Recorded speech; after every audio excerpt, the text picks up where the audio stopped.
तो अभी तक जो हमने डिस्कस किया वो था 1857 का जो रिवोल्ट था, उसके क्या क्या रीजंस थे, क्यों हुआ वो, उसके अलग अलग एक्सपेक्ट के बारे में मैंने पढ़ा, जैसे कि सोशल एंड रिलीजियस काजेज के बारे में पढ़ा हमने, पॉलिटिकल काजेज के बारे में पढ़ा, रिलीजियस और आपका इकोनॉमिक काजेज के बारे में पढ़ा। तो ये सब अलग अलग काजेज थे। इमीडिएट काजेज के बारे में पढ़ा, मिलिट्री काजेज पढ़ा, और कहाँ कहाँ आउटब्रेक हुआ, कैसे कैसे हुआ, क्या क्या हुआ, कौन कौन सी इंसिडेंट्स हुए, मेन इंसिडेंट्स, उसके बारे में हमने डिस्कस किया। एक तरीके से जो रिवोल्ट ऑफ 1857 था, एक तरीके से ये क्या था, एक मास रिवोल्यूशन हो गया था, एक बहुत बड़ी मात्रा में, एक बहुत बड़े लेवल के ऊपर एक क्रांति थी, लेकिन फिर भी ये क्या हो गया, फेल हो गया। उसके पीछे रीजन क्या थे, कौन कौन से ऐसे रीजन थे, वी आर डिस्कसिंग टुडे। पहला आता है आपका लैक ऑफ प्लानिंग। स्पेशली यहाँ पे 5 जो है कैटेगराइज किया गया है। पहला है lack of planning and coordination among the rebels. देखो क्या होता है, वो कहते हैं ना, आपने कहानी सुनी होगी कि किसी भी एक छोटी एक सिंगल लकड़ी को तोड़ना क्या होता है, इजी होता है, लेकिन उन्हीं लकड़ियों का, छोटी छोटी लकड़ियों का बंडल बना दिया जाए तो उसे तोड़ना मुश्किल हो जाता है। ऐसा ही हुआ, क्योंकि प्लानिंग नहीं थी और रिबेल्स जो थे उनके बीच में कोऑर्डिनेशन नहीं था, एक साथ ये रिवोल्ट नहीं हो पाया, इसलिए ब्रिटिश गवर्नमेंट को मौका मिल गया, टाइम मिल गया, मौका मिल गया और टाइम मिल गया इस रिवोल्ट को सप्रेस करने का, अलग अलग जगह पे एक स्मॉल क्वांटिटी। अगर यही रिवोल्ट एकदम से पूरा एक साथ होता तो ब्रिटिश गवर्नमेंट जो है वो घबरा जाती, कहाँ कहाँ इसको सप्रेस किया जाए, क्योंकि ब्रिटिश गवर्नमेंट जो थी उसको ये कतई अंदाजा नहीं था कि इंडियंस जो है इस प्रकार का रिवोल्ट भी कर सकते हैं। तो पहली क्या थी, लैक ऑफ प्लानिंग थी और coordination among the rebel. The most important reason was the lack of planning and unity of the commanding the Indians. भारतीयों को कमांड करना, एक लीडर ये कहे हाँ जी आज अपने को ये करना है तो उसी वक्त सारे के सारे वो करें, मतलब सब अपनी मर्जी के मालिक हो गए थे। Revolt was to begin on 31 May 1857। ये रिवोल्ट जो है 31 मई 1857 को चालू होना था एक साथ, but the incident at Meerut on 10th May disturb the whole plan. लेकिन मेरठ में 10 मई को ही क्या हो गया, सब गड़बड़ा है। उससे पहले जो बैरकपुर में हुआ था वो इसकी आउटब्रेक था, एक शुरुआत थी छोटी सी इसकी, लेकिन उसकी वजह से जो 29 मार्च को जो बैरकपुर में हुई थी मंगल पांडे के द्वारा, वो एक शुरुआत थी, लेकिन एक रिवोल्ट का रूप नहीं लिया था उसने, एक विद्रोह का रूप नहीं लिया था उसने। विद्रोह का रूप लिया इसने कब, 10 मई को मेरठ के अंदर, जब भारतीय सिपाहियों ने कार्टरेज का यूज करने से मना कर दिया, उनको क्या कर दिया, शायद 65-85 कितने थे वो, उनको जेल में डाल दिया, और इसके विरोध में इंडियन सिपाही जो थे उन्होंने क्या कर दिया, विद्रोह कर दिया था। ये रिवोल्ट जो है 31 मई को स्टार्ट होना था, लेकिन मेरठ में ये सिर्फ 10 मई को स्टार्ट हो गया, जिससे सारा प्लान गड़बड़ा गया। Rebel has no common plan of access. जितने भी आपके रिबेलियंस थे, जितने भी आपके विद्रोही थे, उनके बीच में कोई कॉमन प्लान नहीं था। कॉमन प्लान का मतलब उन्हें ये नहीं पता था कि अब हमारा नेक्स्ट स्टेप क्या होगा, ये उनको नहीं पता था। Leaders of the revolt could not coordinate their actions, और यही कारण था कि लीडर जो है उन्होंने अपने जो उनका जो एक्शन जो था, उनके जो कार्य थे, उनकी जो कोऑर्डिनेशन था, उनकी जो डायरेक्शंस थी, उसको कम्युनिकेट नहीं कर पाए, कोऑर्डिनेट नहीं कर पाए कि किसके साथ किस तरीके से क्या करना है, किसकी ड्यूटी कहाँ देनी है, वो सब चीजें नहीं हो पाई, और ये एक बहुत ही इंपॉर्टेंट कारण था रिवोल्ट के फेल होने का। सेकंड आता है आपका लैक ऑफ एफिशिएंट लीडरशिप। देखो क्या होता है, एक लीडर जो होता है उसके हाथ में बहुत बड़ी कमान होती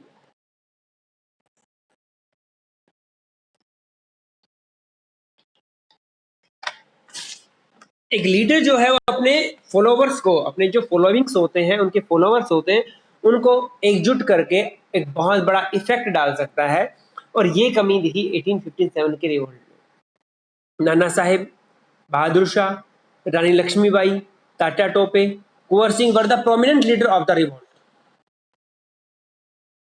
ये इस रिवोल्ट के प्रोमिनेंट मुख्य लीडर थे। Each of them has his own grievance against the British. इनमें से प्रत्येक की क्या थी, अपनी अलग अलग समस्याएं थी, अपनी अलग अलग कारण थे अंग्रेजों से दुश्मनी के, अंग्रेजों से विरोधता के। The old and weak Bahadur Shah Zafar was the weakest link in the leadership of the revolt. आपको पता होगा 11 मई को जब मेरठ से सिपाही जो है वो दिल्ली पहुंचते हैं तो उन्होंने क्या किया, सबसे पहले वो बहादुर शाह जफर की तरफ गए और उन्होंने अपना लीडर घोषित किया। बहादुर शाह जफर उस वक्त बहुत ही बूढ़ा, कमजोर और एक इस प्रकार का लीडर था जिसका हर एक रियासत से, हर एक प्रोविनेंस से नाता टूट चुका था। देखो, सेना का जब अपने लीडर में विश्वास होता है तो वो सेना बहुत बड़ी फतह कर सकती है। अब हमारे देश के जो छोटे छोटे प्रोविनेंसेस थे, छोटी छोटी जो रियासतें थी, उनके जो राजा थे जो पेंशनर बन चुके थे, हालांकि बहादुर शाह जफर ने उनको लिखा एकजुट होने के लिए, लेकिन उनका विश्वास वो नहीं जीत पाए। उन प्रोविनेंसेस के जो राजा थे, पेंशनर राजा थे, उनको ये लगा कि ये सब मारे जाएंगे, ये सब दबा दिए जाएंगे, ये सक्सेस नहीं हो सकते क्योंकि इनका लीडर ही कमजोर है। इस कारण से वो आगे नहीं बढ़े, उन्होंने साथ नहीं दिया। The old and weak Bahadur Shah Zafar was the weakest link in the leadership of the revolt. On the other hand, जबकि दूसरी तरफ British interest were very ably safeguarded by commanders like Lawrence, Halleck, Nicholson और कंपेल। एक तरफ तो हमारे Indian राजा थे, Indian जो लीडर जो है रिवोल्ट का मेन लीडर जो बहादुर शाह जफर, कमजोर था, बूढ़ा था, और नाना साहिब है, बहादुर शाह है, रानी लक्ष्मीबाई, तात्या टोपे, कुंवर सिंह, ये जो थे इनकी अपनी अपनी प्रॉब्लम थी, अपने अपने तरीके से लड़ रहे थे। कोई आपस में किसी का कॉमन प्लान नहीं था कि हमें आज ये करना है। आपस में कोई इनकी मंत्रणा नहीं थी, सब अपने अपने लेवल पे कर रहे थे। जबकि दूसरी तरफ अंग्रेजों के जो कमांडर थे, जैसे कि लॉरेंस हो गया, हैवलॉक हो गया, निकोलसन हो गया और कंपेल हो गया, ये बहुत ही उम्दा थे और उन्होंने हर एक चीज अपनी प्लानिंग से करी। और यही कारण था कि उन्होंने क्या कर दिया, इस रिवोल्ट को सप्रेस कर दिया, इस रिवोल्ट को दबा दिया। उसके बाद आपका आता है superior equipment and resource of the British. हमारे देश के सिपाही जो है वो तलवारों से लड़ रहे थे। हमारे देश के सिपाही जो है उनके पास दुनाली बंदूकें हुआ करती थी, जबकि अंग्रेजों के पास मॉडर्न वेपन्स थे। The rebel were short of modern weapons and other materials of war. Their ancient weapons and equipments could not stand against the modern weapon of the British. हमारे देश के जो रिबेल्स थे, वो तलवारों के साथ, भालों के साथ, बर्छियों के साथ लड़ रहे थे, जबकि अंग्रेजों के पास क्या थी, बंदूकें थी, वो काफी दूर खड़े रह करके भी निशाना लगा सकते थे, उनके पास तोपें थी। और इन सब का हमारे इंडियंस जो है वो सामना नहीं कर पाए। मोर ओवर, इसके अतिरिक्त British had the advantage of far reaching telegraph system.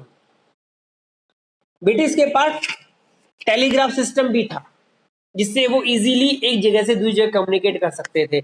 अगर उन्हें सेना बुलानी है तो टेलीग्राफ से इजीली जहां पे पहुंचने में 2 से 3 दिन लगे घुड़सवार को, वहां पे वो इजीली विद इन 1 आवर या उससे भी कम समय में टेलीग्राफ से मैसेज भेज सकते थे। They also had control over the seas. समुद्र के ऊपर उनका कंट्रोल था। सी रूट के थ्रू वो क्या कर सकते थे, अपनी सेना को पोर्ट कर सकते थे एक जगह से दूसरी जगह। They could easily exchange information and power man and materials immediately into places where they were needed. जहां उनको जरूरत थी अपनी सेना की, तोप की, गन्स की, मटेरियल्स की, वहां पे वो इजीली समुद्री रास्ते के थ्रू इजीली भिजा सकते थे और टेलीग्राफ के थ्रू डिमांड कर सकते थे इन चीजों की बहुत ही कम समय में, जबकि हमारे देश के पास इस प्रकार का कुछ नहीं था। हमारे देश के जो रेबिलियंस थे वो अपने ट्रेडिशनल जो इक्विपमेंट थे उन्हीं से क्या कर रहे थे, वो युद्ध कर रहे थे। उसके बाद एक और जिसे कहते हैं ना धोखाधड़ी, non participation of several sections of the society. हमारे देश के बहुत से ऐसे सेक्शंस थे जिन्होंने इसमें पार्टिसिपेट नहीं किया।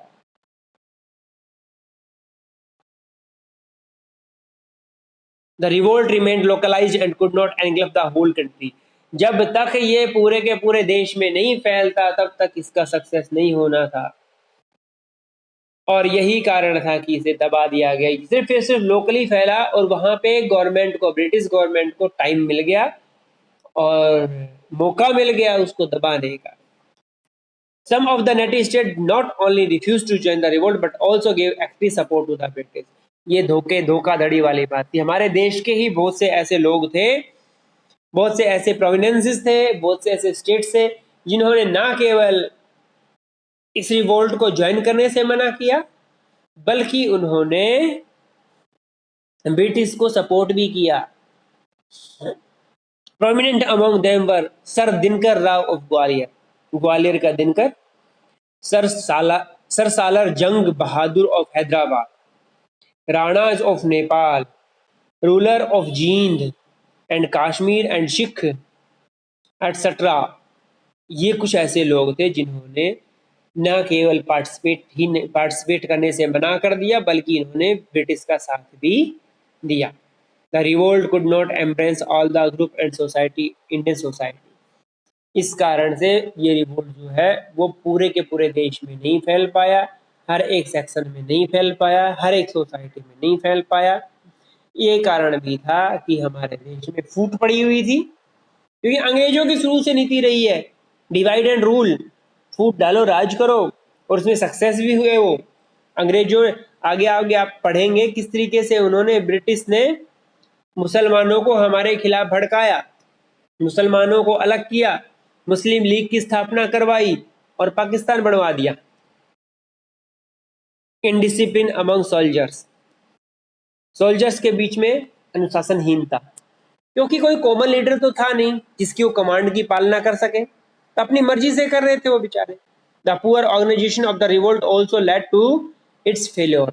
उसका ऑर्गेनाइजेशन, किसी भी चीज में कोई भी आपका प्रोग्राम है उसको सक्सेस करने के लिए उसका ऑर्गेनाइजेशन, उसकी प्लानिंग और उसका एक्टिवेशन, जिसे कहते हैं ना इम्प्लीमेंटेशन, वो बहुत ही जरूरी होता है, और ये सब फेल्योर था यहाँ पे। रिवोल्ट का जो ऑर्गेनाइजेशन था वो पुअर था, इस कारण से वो फेल हुआ। सोल्जर जो थे बहादुर तो थे, अपने ट्रेडिशनल हथियारों के साथ लड़ रहे थे, अपनी जान जोखिम में डाल करके, लेकिन वो इल डिसिप्लिन थे। उनको कोई ये नहीं बताने वाला था कि आज हमें ये करना है, इस तरीके से करना है, आपको वहां जाना है, ये करना है, ऐसा कुछ नहीं था।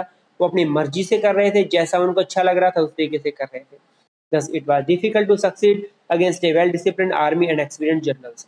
इस कारण से बहुत ही मुश्किल था ये कि एक ऐसे आर्मी को हराना जो डिसिप्लिन्ड है और उनके जनरल्स जो हैं वो क्या है, एक्सपीरियंस्ड हैं,